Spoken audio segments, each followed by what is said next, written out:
IPL এর ফাইনালেই আগেই পা দিয়ে রেখেছিল কলকাতা নাইট রাইডার্স। তাদের প্রতিপক্ষ কে হবে তা জানার জন্যই ছিল অপেক্ষা। শুক্রবার রাতে সেই অপেক্ষারও অবসান ঘটেছে। দ্বিতীয় কোয়ালিফায়ার ম্যাচে রাজস্থান রয়্যালসকে হারিয়ে ফাইনালে পা দিল সানরাইজার্স হায়দ্রাবাদ। তাতে আরও একবার কলকাতার বিপক্ষে মাঠে নামবে হায়দ্রাবাদ, আর সেটাও ফাইনালের মতো মঞ্চে। রবিবার চেন্নাইয়ের মাঠে হায়দ্রাবাদের বিপক্ষ কলকাতা নাইট রাইডার্স। তবে কার ঘরে উঠতে যাচ্ছে শিরোপা সেটাই এখন দেখার বিষয়। সানরাইজার্স হায়দ্রাবাদ এই নিয়ে 3 বার ফাইনালে উঠল। সব মিলিয়ে সানরাইজার্স হায়দ্রাবাদ ফাইনাল খেলেছে 4 বার, জিতেছে 2 বার। এবার প্যাট কামিন্সের নেতৃত্বে তৃতীয় শিরোপা, অর্থাৎ হ্যাট্রিক শিরোপার সেই স্বপ্ন কি পূরণ হবে হায়দ্রাবাদের? অপরদিকে কলকাতারও একই অবস্থা। 2 বার শিরোপা জিতেছে কলকাতা, একবার হয়েছে রানার্স আপ।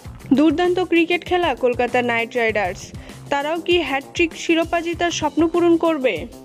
আইপিএল এর শুরু থেকে হায়দ্রাবাদ এবার ভিন্ন চেহারায়।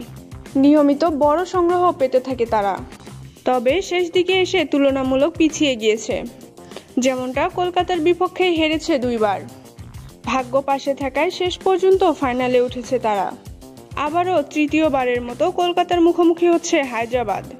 হায়দ্রাবাদ কি পারবে কলকাতার বিপক্ষে সেই আগের 2 হারের বদলা নিতে? অপরদিকে কলকাতা, তারা এমনিতেই পরিসংখ্যানে এগিয়ে আছে।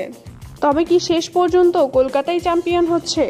ক্রিকেট ভক্ত সমর্থকরা আশা করছেন ফাইনালে একটি বড় সংগ্রহের ম্যাচ। 250+ স্কোর হবে কি ফাইনালের মাঠে? যদিও ফাইনালে এত বড় স্কোর হয় না, সবসময় লো স্কোরিং ম্যাচটাই দেখা যায় ফাইনালে। এবার কি ফাইনালে অন্য কিছু দেখা যাবে?